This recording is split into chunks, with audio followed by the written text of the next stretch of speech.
Kasturba Nagar, a name that once held the promise of a new life. Now it echoed with the silence of fear. Ravi Deshmukh ruled, a kingpin of vice, his word, law. His eyes, cold and calculating, saw women as commodities, their lives his to trade. The men, too afraid to challenge, bowed their heads, their silence fueling his tyranny. Deshmukh's men, shadows in the night, enforced his will. A wrong look, a whispered word could invite their wrath.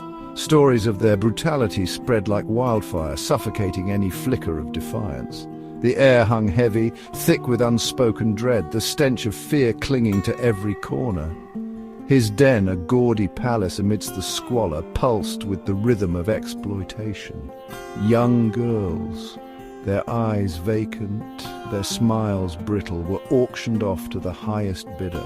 Mothers, their faces etched with despair, watched helplessly, their cries for justice lost in the din of debauchery.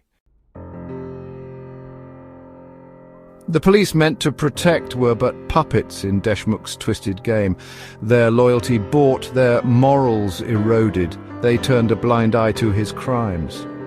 Complaints were met with indifference, pleas for help dismissed with a sneer. The rule of law had crumbled, replaced by the iron fist of fear. Mothers, clutching their daughters close, avoided the gaze of the men in blue. Their uniforms, once symbols of safety, now represented the system's apathy. The police station, a place of refuge for the oppressed, became a grim reminder of their powerlessness. Every time a police jeep rumbled through the dusty lanes, a collective shiver ran down the spines of the residents. The siren's wail, instead of signaling hope, sounded like a death knell, a reminder that they were trapped with nowhere to turn. But beneath the surface, a storm brewed. The women of Kasturba Nagar, their spirits battered but unbroken, refused to be silenced. In hushed tones, they shared their stories, their pain forging a bond of solidarity. The whispers started, faint at first, then growing louder, carrying the seeds of rebellion. They met in secret, their faces veiled, their voices low. Each shared story fanned the flames of anger, the collective suffering fueling their resolve. They spoke of daughters lost, of futures stolen, of the crushing weight of injustice that threatened to break them. Among them emerged a leader, her spirit unbroken, her eyes blazing with the fire of resistance. Her name was whispered with reverence, a beacon of hope in the suffocating darkness, a quiet storm named Durga. August 13th, 2004. The air crackled with anticipation. The courtroom, usually a stage for legal battles, was about to witness a different kind of fight. Ravi Deshmukh, arrogant and smug, sat surrounded by his cronies, their faces etched with a mixture of boredom and disdain. The case was a sham, a mere formality. Everyone knew the outcome.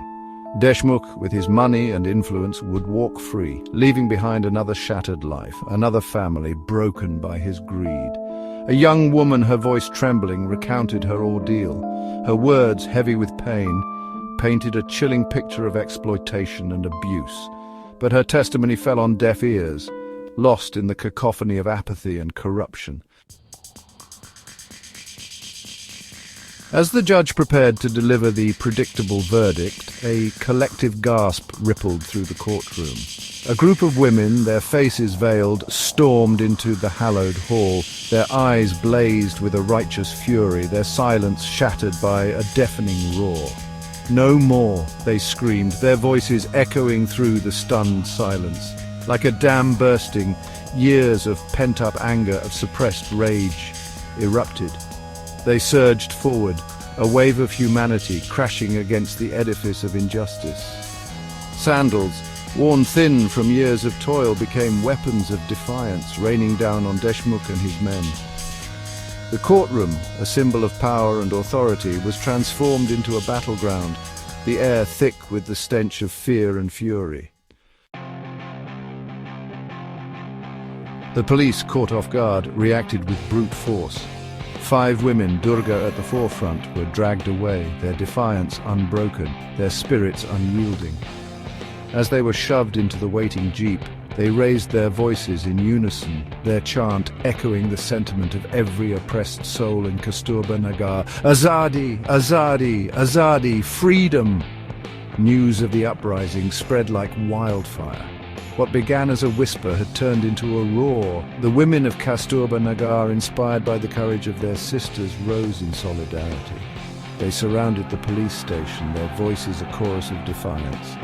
They demanded the release of their heroes, their message clear: they would no longer be silenced. The authorities, taken aback by the sheer force of their unity, watched in stunned silence. The arrest of the 5 women proved to be a turning point. The men, witnessing the courage of their wives, their mothers, their daughters, shed their cloak of fear.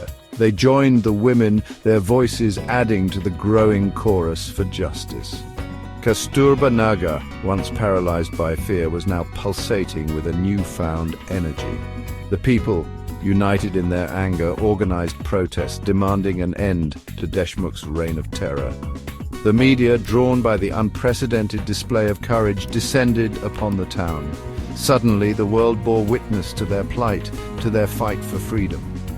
The spotlight, once focused on Deshmukh's wealth and influence, now exposed the darkness that lurked beneath. The road to justice was long and arduous. The 5 women spent months behind bars, their spirits unbroken despite the hardship. But their sacrifice was not in vain. Their courage ignited a fire that refused to be extinguished. The people of Kasturba Nagar, their voices amplified by the media, kept the pressure on the authorities. Finally, after months of struggle, their efforts bore fruit. Ravi Deshmukh, stripped of his power and influence, faced the full force of the law. The very system that had once protected him now turned against him, his empire of vice crumbling under the weight of his crimes. The air, once heavy with fear, now carried the sweet scent of freedom. The women of Kasturba Nagar, their heads held high, walked with a newfound confidence. Their daughters, no longer burdened by the shadow of fear, dreamt of a brighter future. The story of their fight became a beacon of hope, a testament to the indomitable spirit of the human soul. It served as a stark reminder that even in the darkest of times, courage can bloom and justice, though delayed, can prevail. Kasturba Nagar, once synonymous with oppression, became a symbol of resistance, a testament to the power of collective action and the unwavering spirit of women who dared to challenge the darkness and usher in a new dawn.